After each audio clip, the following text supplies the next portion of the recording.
6장 1절에서 13절까지 욥기 6장 1절에서 13절 함께 교독하죠. 욥이 대답하여 이르되 나의 괴로움을 바라보며 나의 파멸을 저울 위에 모두 놓을 수 있다면 바다의 모래보다도 무거울 것이라. 그러므로 나의 말이 경솔하였구나. 전능자의 화살이 내게 박히네. 나의 영이 그 독을 마셨나니 하나님의 두려움이 나를 엄습하여 치는구나. 들나귀가 풀이 있으면 어찌 울겠으며 소가 꼴이 있으면 어찌 울겠느냐. 싱거운 것이 소금 없이 먹히겠느냐. 달게 알 흰자리가 마시겠느냐. 내 마음이 이런 것을 만지기도 싫어하나니 꺼리는 음식물 같이 여김이니라. 나의 간구를 누가 들어줄 것이며 나의 소원을 하나님이 허락하시며 이는 곧 나를 멸시하기를 기뻐하사 하나님이 그의 손을 들어 나를 끊어버리실 것이라. 그러할지라도 내가 오히려 위로를 받고 그칠 줄 모르는 고통 가운데서도 기뻐하는 것은 내가 거룩하신 이 말씀을 거역하지 아니하였음이라. 내가 무슨 기력이 있기에 기다리겠느냐. 내 마지막이 어떠하겠기에 그저 참겠느냐. 나의 기력이 어찌 돌의 기력이겠느냐. 나의 살이 어찌 놋새겠느냐. 함께 읽습니다. 나의 도움이 내 속에 없지 아니하냐. 나의 능력이 내게서 쫓겨나지 아니하였느냐. 아멘. 아멘. 이 땅의 사람들이 가장 많이 묻고 답을 얻고자 했던 질문이 무엇일까요? 그 안에 인류 역사에서 사람들이 끊임없이 묻고 찾고자 했던 이 질문이 무엇일까요? 그것은 이 세상에는 왜 이렇게 고통이 많은가? 우리 인생에는 왜 고난이 따르고 있는가? 이 질문일 것입니다. 이 물음에 대한 사람들의 반응은 크게 세 가지로 그 안에 나타낸 것을 보게 되죠. 첫째, 세상은 본래 고해와 같으니 이 고통의 바다와 같으니 어려움과 고통이 있는 게 당연하다 여기며 체념하듯이 받아들입니다. 둘째는 보다 이성적이며 적극적인 사람들은 인간의 능력으로 얼마든지 고통을 극복할 수 있다고 말합니다. 좀 더 강해지고 좀 더 환경을 개선하면 얼마든지 인간의 이 고통의 문제를 극복할 수 있다고 생각을 합니다. 셋째, 종교적인 사람들은 초월적인 신의 도움으로 그 고난에서 벗어나려고 애를 썼습니다. 그런데 성경을 보면 이 세 가지 견해가 다 옳지 않다고 말씀을 합니다. 그러면서 이 세상에 고통이 따르는 가장 근본의 이유가 무엇인가를 로마서 1장 18절에 말씀하고 있습니다. 하나님의 진노가 불의로 진리를 막는 사람들의 모든 경건하지 않음과 불의에 대하여 하늘로부터 나타나나니 이렇게 말해요. 하나님의 진노가 하늘로부터 나타난다는 말은 고통이 인간의 이 역사에서 인간 세상에서 우연한 산물이 아니라는 것입니다. 세상이 본래 고통스러운 것도 아니고 인간의 능력으로 고통을 해결할 수도 없고 하나님이 없기 때문에 고통스러운 것은 더더욱 아닙니다.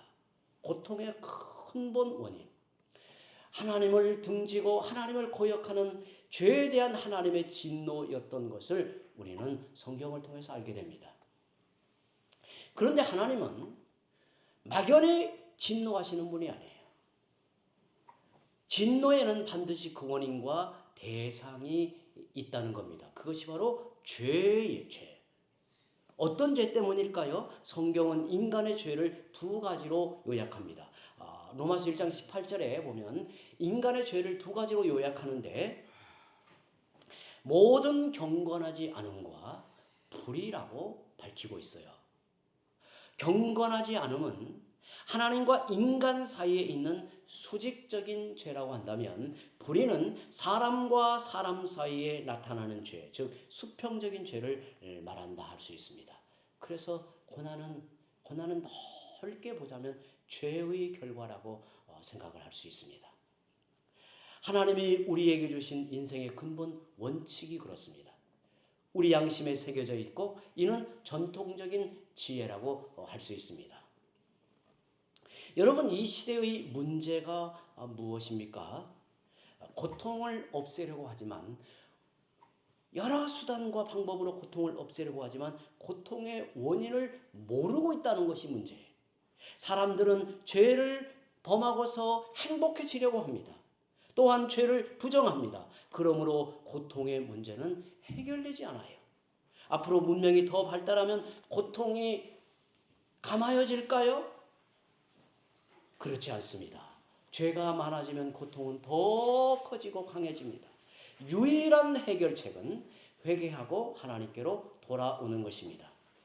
이제 엘리바스에 대한 욥의 대답이 6장 이제 7장에 이어지고 있는데요. 6장 2절과 3절 앞부분을 보면 나의 괴로움을 달아보며 나의 파멸을 저우리에 모두 놓을 수 있다면, 그걸 달아볼 수 있다면 바다의 모래보다도 더 무거울 것이라고 욥의 심정을 이렇게 말합니다. 애절하지 않나요? 바다의 그 어마어마한 모래보다도 더 무거울 것이라. 나의 괴로움을, 나의 파멸을 저울 위에 놓고 달아본다면 그 무게는 이 세상의 저 바다의 모래보다도 더 무거울 것이다. 모래는 작은 알갱이와 불과하지만 사실은 그것은 엄청난 무게가 있지요. 바닷속의 모래는 더 무겁습니다. 남들이 보기에는 내가 당하는 고통이 작고 시시해 보여도 내게는 견디기 어려운 짐이라는 것이 욥의 이 심정의 고백을 통해서 알 수가 있어요. 사실 인간의 고통이라고 하는 게 그렇습니다. 각자 당하는 그 고통의 문제, 다른 사람들이 보기에는 뭐 시시하고 약하게 보여도 내가 견디는 이 어려운 짐이라고 하는 것은 그렇게 무게감이 느껴지는 거예요. 그래서 너무나 힘이 들어 욥은 어떻게 했습니까?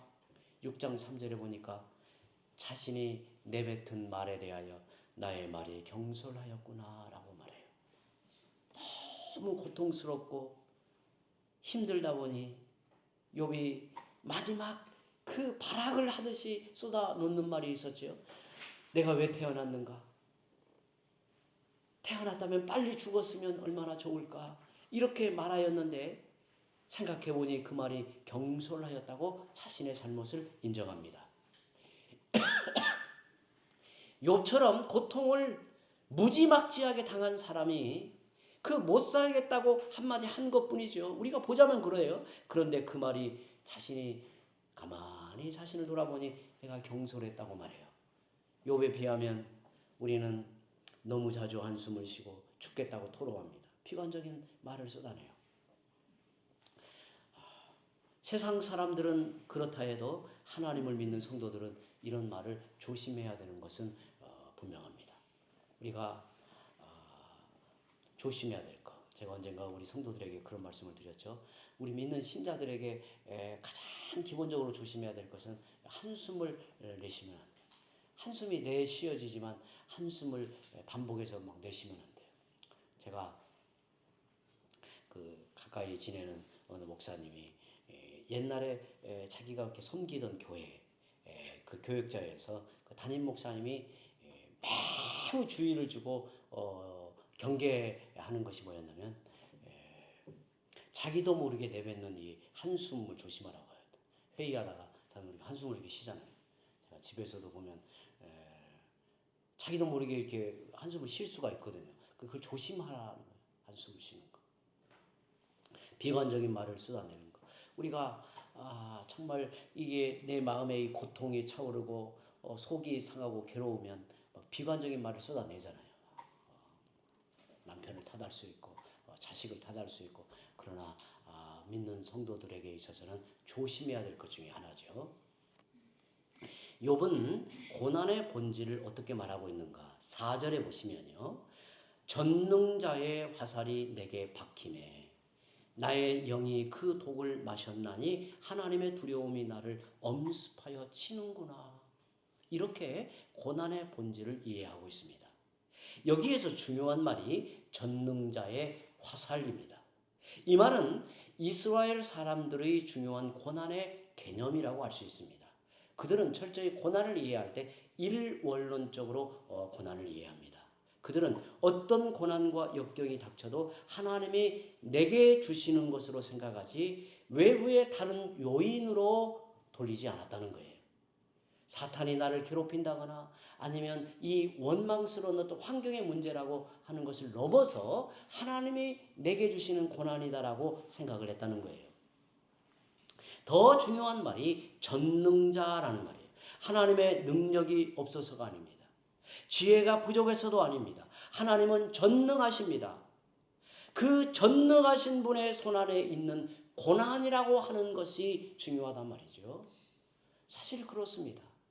우리가 이 땅에서 겪는 어떠한 문제, 어떠한 고통의 문제, 고난이라 할지라도 그것이 하나님의 손 안에서 다스려지는, 하나님의 손 안에서 다스려지는 문제이지 벗어나는 법은 없는 겁니다.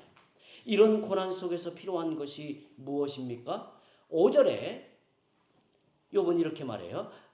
들나귀가 풀이 있으면 어찌 울겠으며 소가 꼴이 있으면 어찌 울겠느냐. 마치 동물들이 먹을 것이 없어서 울고 있듯이, 먹을 것을 하려고 울고 있듯이 욥 자신도 지금 내게 위로가 없어 울고 있다는 것입니다. 그렇다면 위로 자체가 없는 걸까요? 위로는 그 곁에 있었어요. 그런데 그 위로를 받아들이기 어려워요. 마치 무엇과 같다고 욥은 말하고 있습니까? 6절 7절에 보니까 싱거운 것이 소금 없이 먹히겠느냐. 달게 알 흰자위가 맛이 있겠느냐. 내 마음이 이런 것을 만지기도 싫어하나니 꺼리는 음식물같이 여김이니라. 너희가 나에게 주는 위로는 먹을 수 없는 음식물 같아서 어디에서도 위로가 되지 않는다고 탄식을 합니다. 세 친구가 욥을 위로하기 위해 찾아왔지만 그들이 욥에게 건네는 말은 조금도 욥의 마음을 위로하지를 못했어요. 위로로 다가오지 않았어요. 그러나 이런 고통 중에도 욥이 그 마음 중심에 기뻐하는 것이 있다고 밝혀요.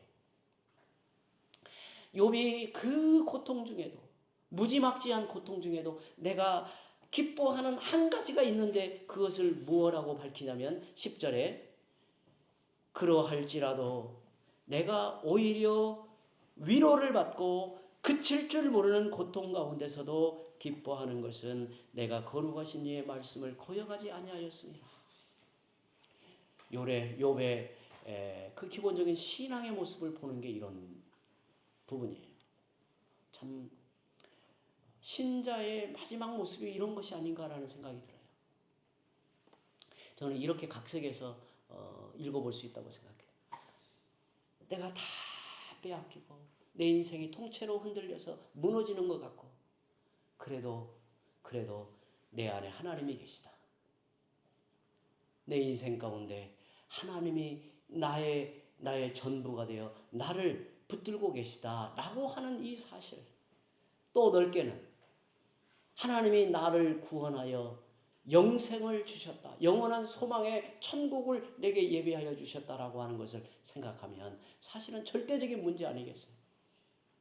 우리 인생이 아무리 흔들려도 우리가 마지막 붙들어야 될 신앙의 근본은 바로 이런 거예요. 고통 중에서도 내게 기뻐하는 한 가지가 있다면 지금까지 나는 하나님의 말씀을 붙들고 산 것이라고 말해요. 내 죄 때문에 고난을 당한다면 하는 수 없습니다. 그러나 아무 잘못이 없는데 고난을 당하면 너무나 억울하죠. 하지만 욥은 그렇게 생각하지 않고 내 죄 때문에 고난을 당하는 것보다 죄 없이 고난당하는 것이 더 낫다. 여기에는 하나님의 뜻이 있을 것이다. 무슨 까닭인지는 모르지만 하나님께서 하나님의 뜻하신 바를 이룰 것이다. 그것을 나는 마지막으로 소망하며 바라본다라고 고백을 하는 겁니다.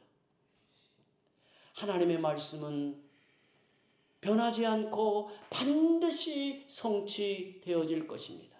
우리가 마지막 붙들어야 될 보루는 말씀이라는 거예요.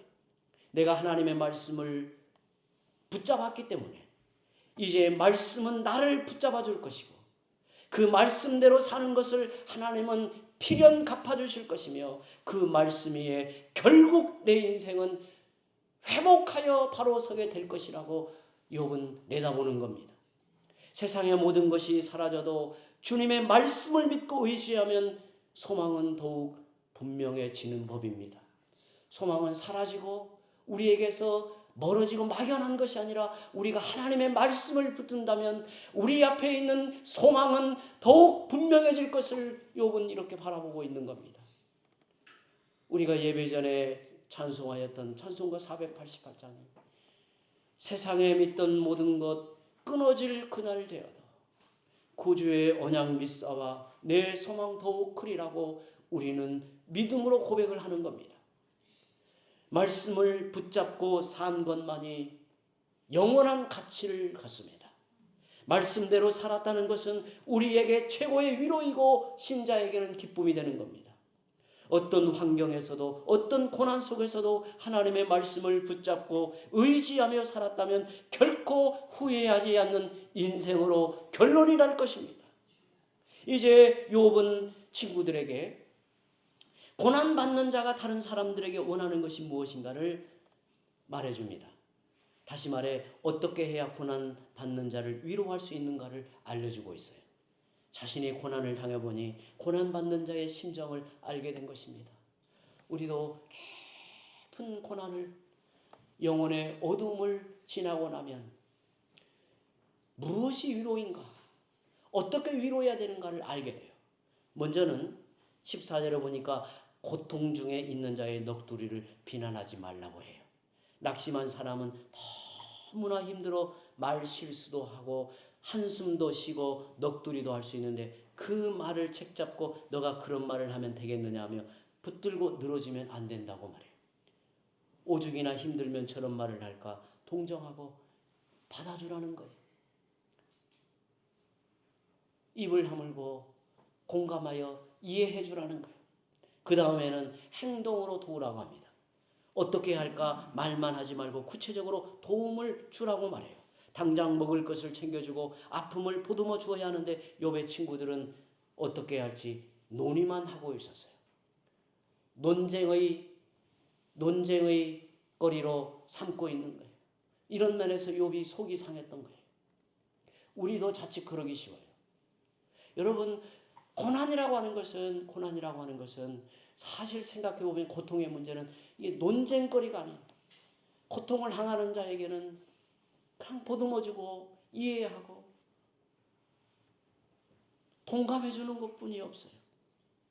마지막으로 욥은 고아를 제비 뽑고 형제를 팔아 넘기는 자가 되지 말라고 6장 27절에 밝혀요. 다시 말해 이리 오너라 배가 고프지 함께 먹자 하며 고아를 불러서 먹이고 안심을 시킨 후에 사람들에게 그 아이를 팔아넘겨 이득을 챙기는 것을 말하고 있습니다. 참 인간의 사악함이라는 게 이런 정도라는 것을 말하고 있는 거예요. 친구들은 욥을 위로하러 왔지만 결국 자기들이 하고 싶은 말만 쏟아내고 있습니다. 실제로는 욥을 위한 위로가 아니었어요. 정말 위로가 필요한 욥의 심정에는 위로가 되지 않았어요. 그런 친구들을 향해 욥은 너희가 정말 나를 위로하러 온 것이냐? 아니면 나를 위한다고 하면서 우리는 좋은 친구들이야 하면서 스스로 만족하게 온 것이냐? 혹은 저 사람들은 좋은 친구들이다 이런 칭찬을 듣기 위해서 내게 온 것이냐? 나를 위해 온 것이냐? 너희 자신을 위해 온 것이냐 하며 예리하게 따져 물어요.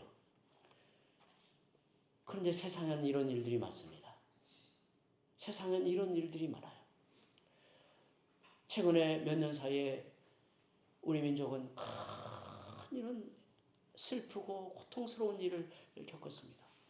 온 나라가 비통에 빠져 견디기 어려운 이 고통 속에서 지나왔어요.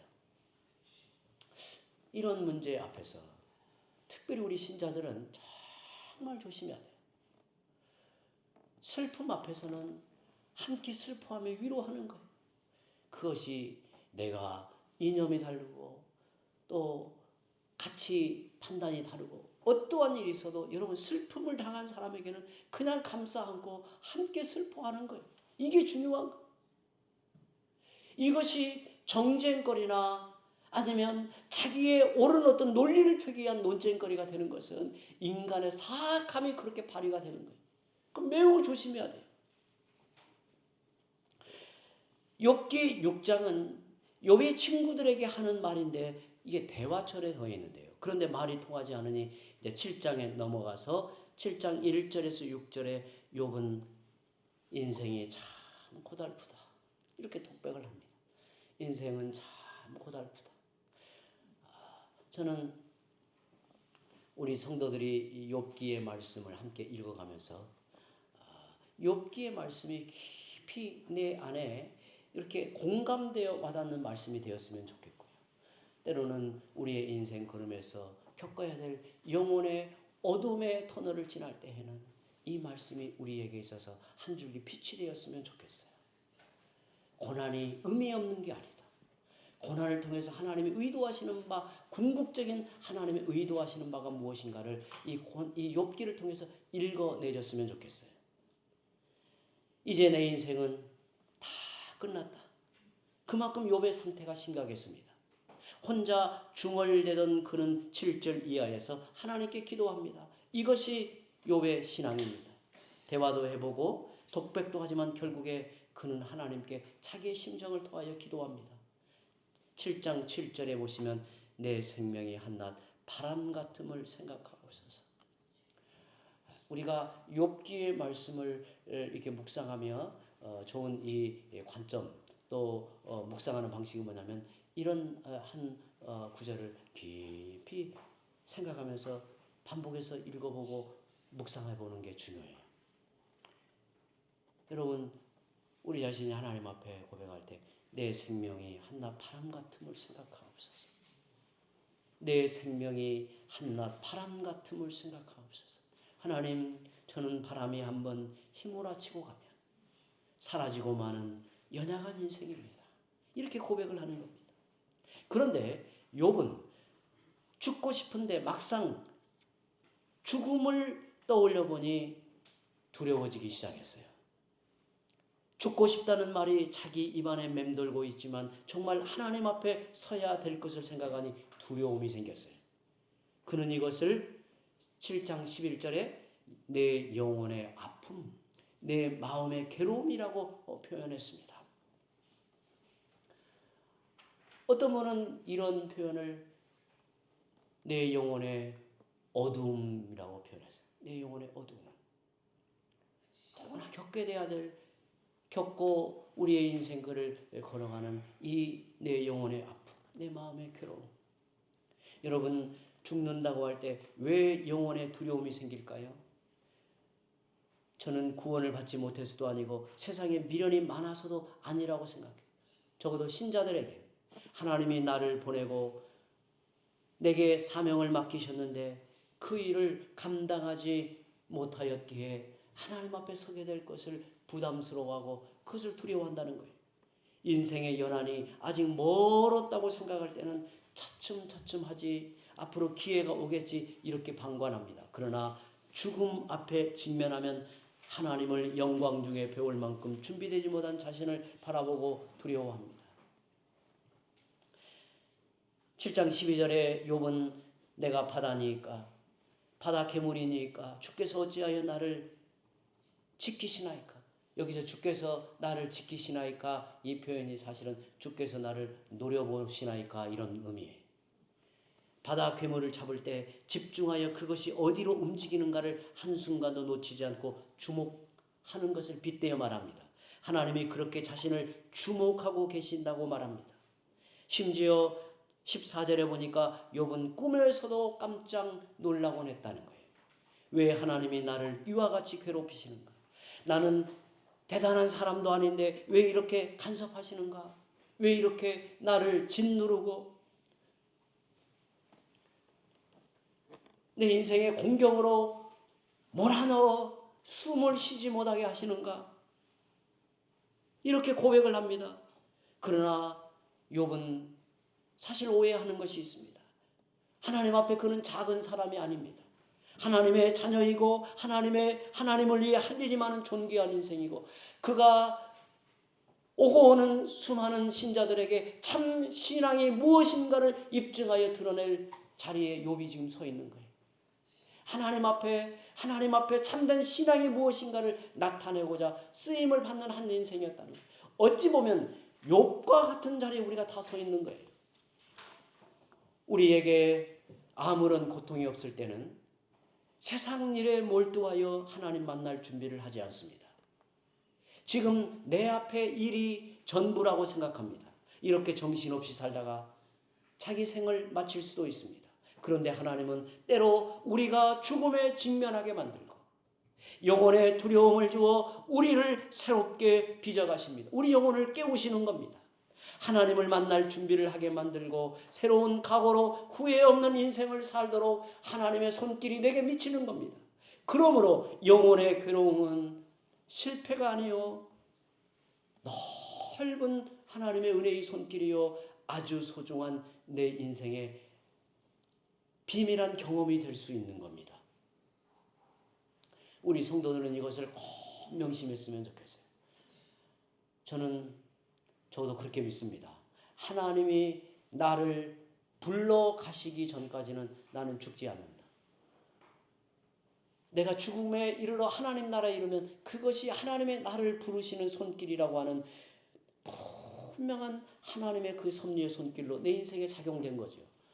그러나 하나님이 나를 부르셔서 죽음 앞에 서기까지의 모든 영혼의 어두움은 하나님 앞에 나를 바로 세우시는 하나님의 그 지혜로운 손길이라는 사실을 우리는 잊어서는 안 됩니다. 그런 면에서 우리는 하나님의 은혜 앞에 담대함을 얻는 것입니다. 하나님이 오늘 나를 부르신다면 이대로 가도 되겠습니까? 오늘 이 저녁에 함께 우리 자신을 묻습니다. 지금 이 상태로 하나님 앞에 서려면 두려운 우리 마음일 수 있어요. 그래서 영혼의 괴로움은 하나님 앞에 서야 할 순간이 있다는 사실을 직시하라는 의미로 주어지는 것입니다. 사는 것이 바쁘고 지쳐서 때로는 잊을 수도 있지만 우리는 순간순간 하나님 앞에 서야 한다는 사실을 꼭 기억하며 살아야 합니다. 그리고 그때마다 결심한 일을 순종하며 한 걸음 한 걸음을 살아가는 겁니다. 욥은 경건하고 선한 일을 많이 했지만 다 잃고 난 후에 자신을 돌아보니 자신을 더 엄밀하게 돌아보니 하나님 앞에 서게 될 것이 두려워졌습니다. 욥은 이처럼 절박한 처지에서 인생이 무엇인지 어떻게 살아야 하는지를 제대로 알게 된 것입니다. 해야 할 일을 게을리하고 뒤로 미루었던 일들이 생각났습니다. 영혼의 괴로움은 느슨하고 무너진 삶의 방향을 바로잡으라는 하나님의 사인이라고 저는 생각합니다. 이런 순간이 온다는 것을 기억하며 사랑하는 성도들이 되시기를 바랍니다. 이제 함께 기도합니다.